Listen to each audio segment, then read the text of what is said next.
ఒక business start చేద్దామని చెప్పి, సో నా గోల్డ్ అని తీసేసి 4 గాజులు హైలైట్ అయిపోయింది. సో గోల్డ్ తీసేసి అమ్మేసి దాన్ని డబ్బులు తీసుకొచ్చి నేను బిజినెస్ స్టార్ట్ చేశాను. సో అది కూడా ఆ పర్సన్ వల్లనే స్టాప్ అయిపోయింది బేసికలీ.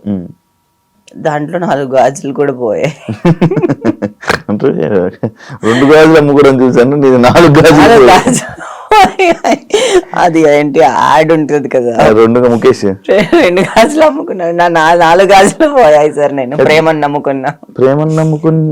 నమ్ముకునే బదులు వేరే ఏదైనా పదార్థాలు నమ్ముకొని ఉంటే కూడా ఏం అవ్వదేమో. మొత్తం డబ్బులని లాస్ అయిపోయినా? డబ్బులు పోయాయి. ఎంత ఉండొచ్చు? అది వదిలేదాం. నేను ఇంకా డబ్బుల గురించి నేను ఆ పర్సన్ కి బ్రేకప్ చెప్పేటప్పుడు ఒకటి చెప్పా, నీకు ఇంకేం కావాలి, నీకేం సెటిల్ చేయాలి, నీకు సెటిల్మెంట్ చేస్తాను, మళ్ళీ నాకు మొహం చూపించద్దని చెప్పాను.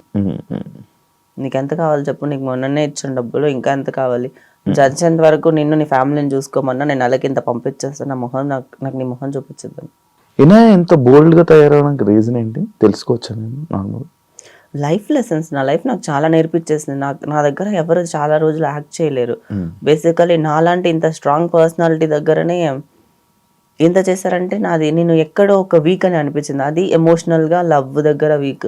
బేసికల్లీ దట్ ఈస్ లైక్ ఏంటి అంటే, నేను దీని గురించి కూడా చాలా రీసెర్చ్ చేశాను. బేసికల్లీ ఇంట్లో నుంచి మనకి లవ్ దొరకనప్పుడు, పేరెంట్స్ దగ్గర నుంచి రానప్పుడు, somehow we want that we like అలా ఉంటది. అది నాకు ఇప్పుడు నాకు అది కూడా పోయింది. ఇప్పుడు I don't have anything. Now I am more stronger then before. ఇప్పుడు నేను యాక్చువల్లీ ఈ క్వశ్చన్ నిన్నే అడగాలి.